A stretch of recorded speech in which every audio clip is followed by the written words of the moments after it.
Bonsoir à tous. Moi, c'est le docteur Fofana Daouda.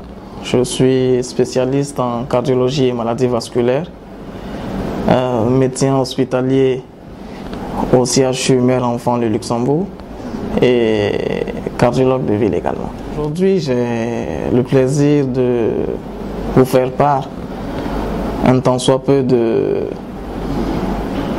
des dernières recommandations en matière de prise en charge d'une maladie très fréquente qu'on appelle la fibrillation atriale.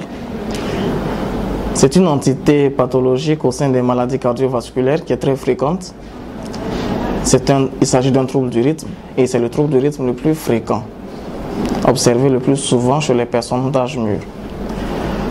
Donc c'est une pathologie qui peut survenir sur cœur sain ou sur une cardiopathie préexistante et elle est due à une activité asynchrone, anarchique et désordonnée des cellules du myocarde auriculaire.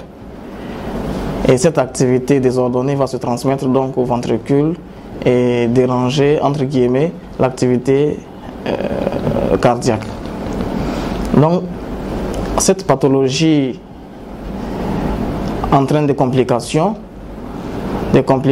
qui sont le plus souvent de l'ordre des accidents thromboemboliques, le plus souvent cérébraux, mais également au niveau hémodynamique vont entraîner des modifications qui vont entraîner une diminution du débit cardiaque et une stase en amont, donc des signes de congestion, d'insuffisance cardiaque.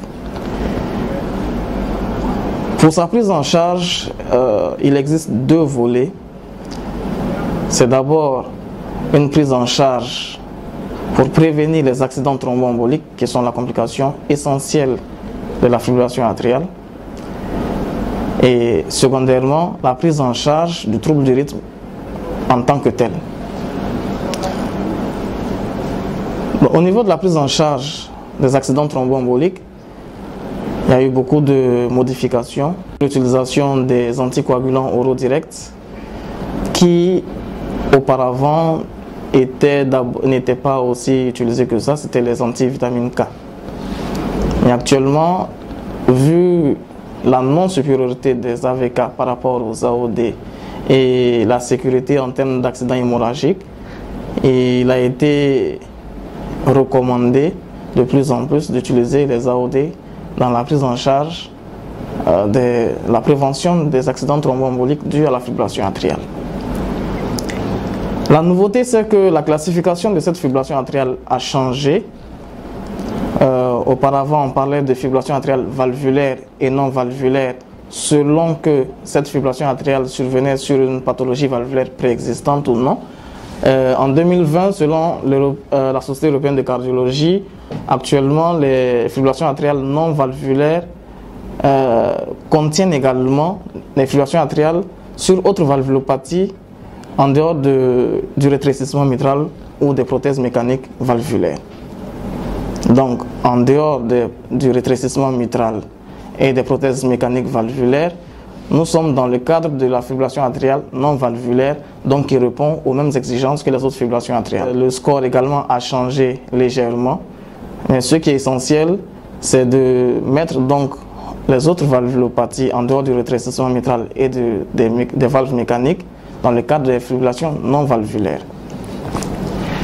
Deuxième volet de prise en charge de cette fibrillation atriale, il s'agit donc de la prise en charge du trouble du rythme essentiellement. Dans cette prise en charge, il faut rappeler que la cordarone est passée à la deuxième position, en deuxième intention, revient au devant de la scène. Donc, sous cet aspect également, on a deux stratégies qui se valent, la stratégie de contrôle du rythme et la stratégie de contrôle de fréquence. La stratégie de contrôle du rythme, donc qui va être utilisée beaucoup plus dans les cas de fibrillation atriale paroxystique ou persistante sur cœur sain le plus souvent, mais également sur cardiopathie. Mais la procédure de contrôle de la fréquence sera utilisée le plus souvent au cours des fibrillations atriales qui sont survenues sur des cardiopathies très évoluées. Où le risque de récidive sera très élevé. Donc les deux stratégies se valent en termes de pronostic et donc nous avons plusieurs molécules utilisées. Et c'est à ce niveau que la cordarone donc, a été reléguée en deux et sera de plus en plus préconisée. Donc ce que nous pouvons vous dire aujourd'hui par rapport à l'actualité, en un résumé un peu bref, vu que les recommandations sont quand même assez volumineuses, mais de manière succincte, voici entre guillemets ce qui a été dit cette année comme avancée notable, puisque les dernières recommandations sur la fibrillation atriale datent de 2016. Voilà, donc 4 ans plus tard, ce qui a été dit au cours du congrès de la Société européenne de cardiologie. Je vous remercie.